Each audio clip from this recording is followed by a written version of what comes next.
की मुंबई महानगरपालिकेचं दायित्व, मुंबई महानगरपालिका म्हणते की आमचे 10,900 कोटी रुपये बाकी आहेत आणि ही महानगरपालिकेकडनं आलेलीच माहिती आहे। मिठी नदीच्या व्यतिरिक्त अशा कुठल्या वेगळ्या नद्या आहेत की ज्यांचं पुनर्जीवनाचे पैसे आपण दाखवलेले आहेत? त्याच्यामुळे ही माहिती जी आपल्याकडनं आमच्याकडे येते, जी आता आपण पटलावरती आहे, या माहितीमध्ये मी असं म्हणणार नाही की ती असत्य आहे, पण या माहितीमध्ये विसंगती आहे।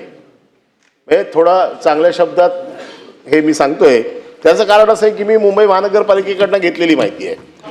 या गेल्या 3 वर्षामध्ये आमदार खासदारांना सत्ताधारी आमदार खासदारांना 1600 कोटी रुपये दिले। 1600 कोटी रुपये 1600 कोटी रुपये म्हणजे 1600 कोटी रुपये हिम्मत की किंमत नाही, गद्दारीची किंमत आहे ही।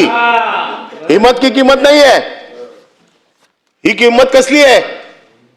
हे बक्षीस आहे। जे बक्षीस पूर्वी निजाम द्यायचे गद्दारी केली तर, ही बक्षीस ही कोणाला मिळायची? जर तुम्ही राज्याशी गद्दारी केली तर राजा खुश होऊन गद्दारांना बक्षीस द्यायचा। तुम्ही असे शब्द जर आम्हाला सांगायला लागाल तर आमच्याकडे याच्यापेक्षा चांगले शब्द आहेत।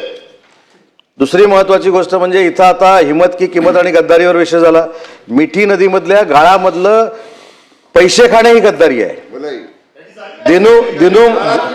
दिनू मोरियाच्या भावाला सँटनो मोरियाला टेंडर देणं ही गद्दारी आहे।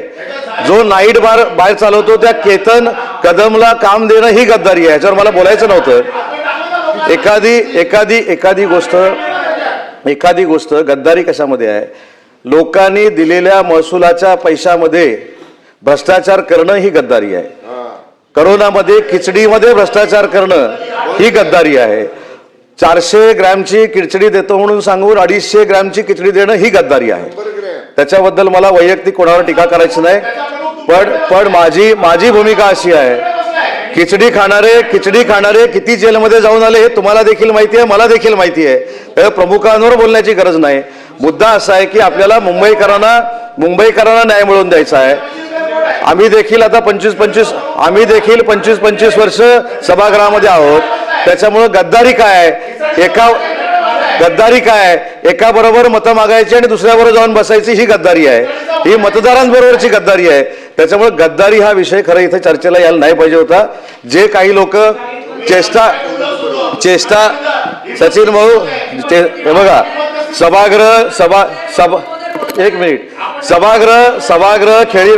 सभागृह खेळीमेळीच्या वातावरणात चालवायचं असतं, म्हणून जर मी हिम्मत की किंमत म्हटली असेल तर एवढं झोंबायचं कोणालाही गरज नव्हती।